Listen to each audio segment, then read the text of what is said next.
Good day everyone. My name is Rowie Jade o Pakaira from BS Criminology 18.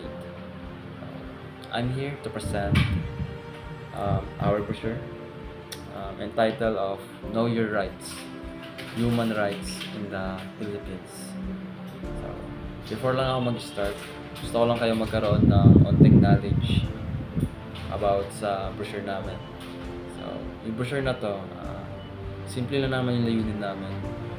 Ma-share sa inyo yung mga karapatan na meron kayo. And magamit nyo to na hindi lamang sa pansarili, especially magamit nyo rito sa mga tao sa paligid nyo, family, friends, at sino man. So, umpisahan natin to sa pag-alam kung ano nga ba talaga yung human rights. So, human rights are the static rights and freedom that belongs to every person, regardless of age, gender, religion, or background.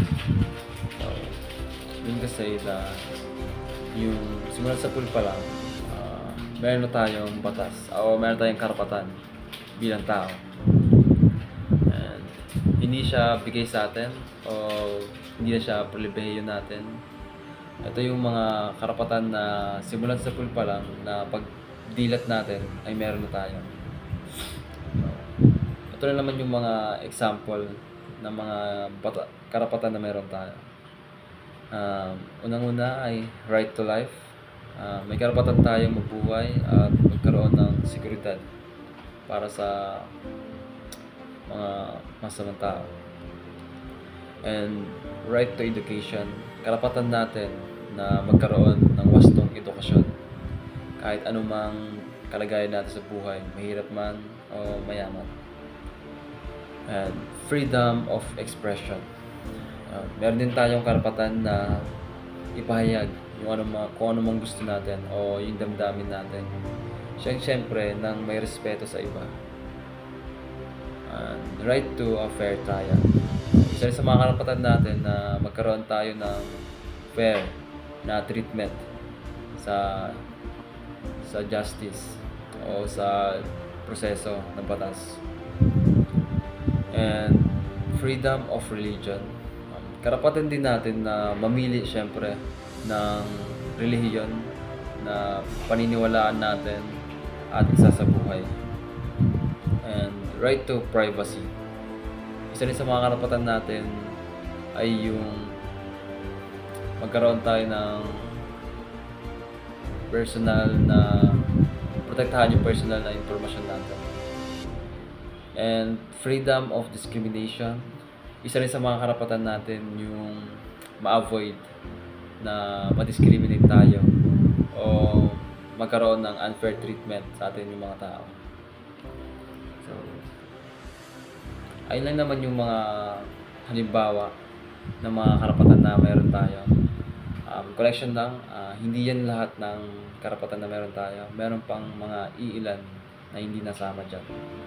So, proceed na tayo sa human rights na konektado sa mga batas. So, unang-una, Bill of Rights, Article 3, 1987 Constitution. So, it guarantees freedom of speech, religion, due process, and protection from illegal arrest. So, simple lang, yung Bill of Rights are protection natin sa mga mali na pag-aresto na hindi konektado, hindi align sa karapatan natin pantao. And next is Magna Carta of Women, Republic Act 9770. So, it ensures equal rights and opportunities for Filipino women in school, work, health, and others. So, simple lang din naman po. Itong batas na to is magkaroon lang ng gender equality and maprotektahan especially women sa school, sa work, and sa kalusugan at marami pang iba. Magkaroon sila ng magkaroon sila ng pantay na trato at wasto sa kanilang karapatan. And next is Anti-Violence Against Women and Children, RA or Republic Act 9262. It protects women and children from physical, sexual, emotional, and financial abuse. So, simple naman din to, yung Anti-Violence Against Women Act. Maprotektahan lang yung mga bata and babae sa domestic abuse. And next one is Philippine AIDS Prevention and Control Act, Republic Act 8504-1166. So, it protects people living with HIV or AIDS against discrimination and ensures access to treatment and education. Ayan.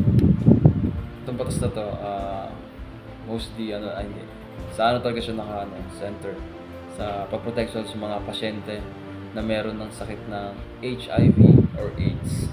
So, protektahan sila sa unfair treatment o sa mga diskriminasyon. At magkaroon sila ng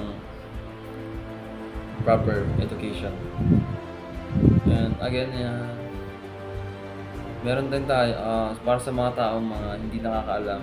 Siyempre, ako rin nung hindi ko to nabasa, hindi ko rin to alam na meron tayong agency na nagmamasid sa human rights. So, ang agency na yun ay yung Commission on Human Rights or CHR. It's an independent body that investigate human rights. Sila yung nag-iimbestiga ng mga paglabag sa human rights. And it educates the public.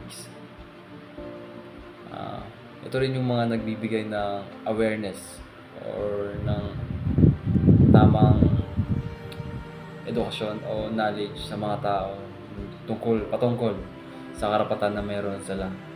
And ensures the government upholds human rights. Ini-ensure din ng government na yung human rights ay ipapatupad ng tama.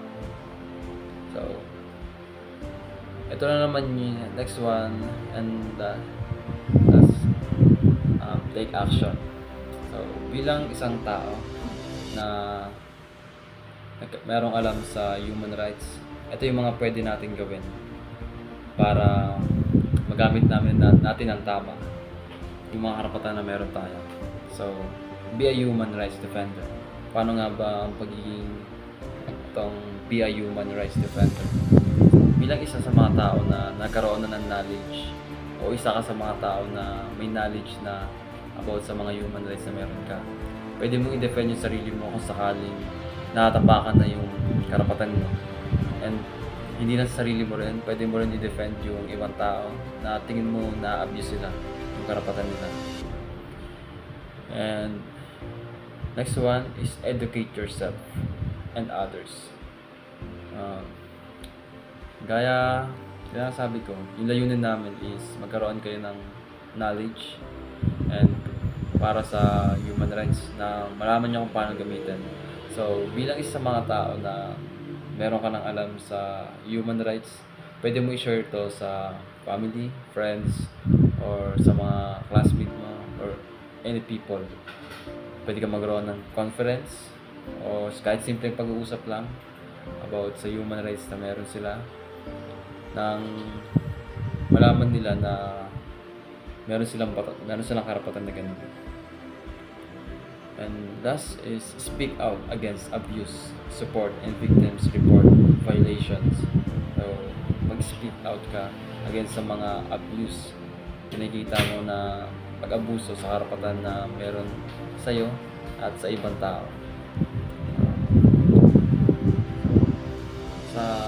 Para tapusin lang tong video, gusto ko lang na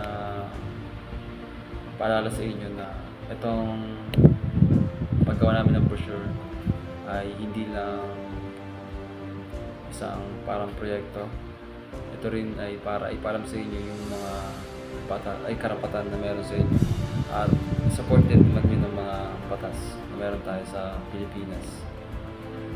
Gusto rin namin sa inyo ipaalam na itong batas nito is likas na, which is ginawa para sa atin.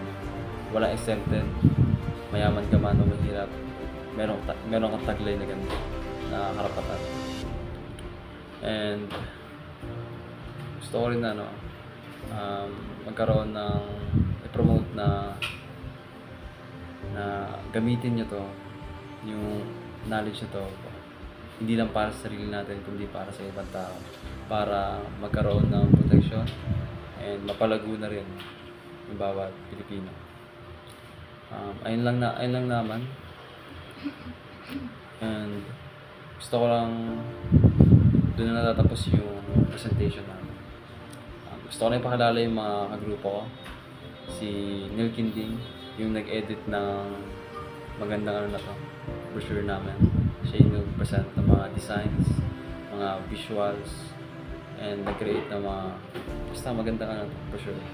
And Carlo De La Cruz, siya naman yung nag-research and nag-sulat ng mga pwedeng ilagay sa brochure namin. And ako nga pala si Rowie J. Pacaira.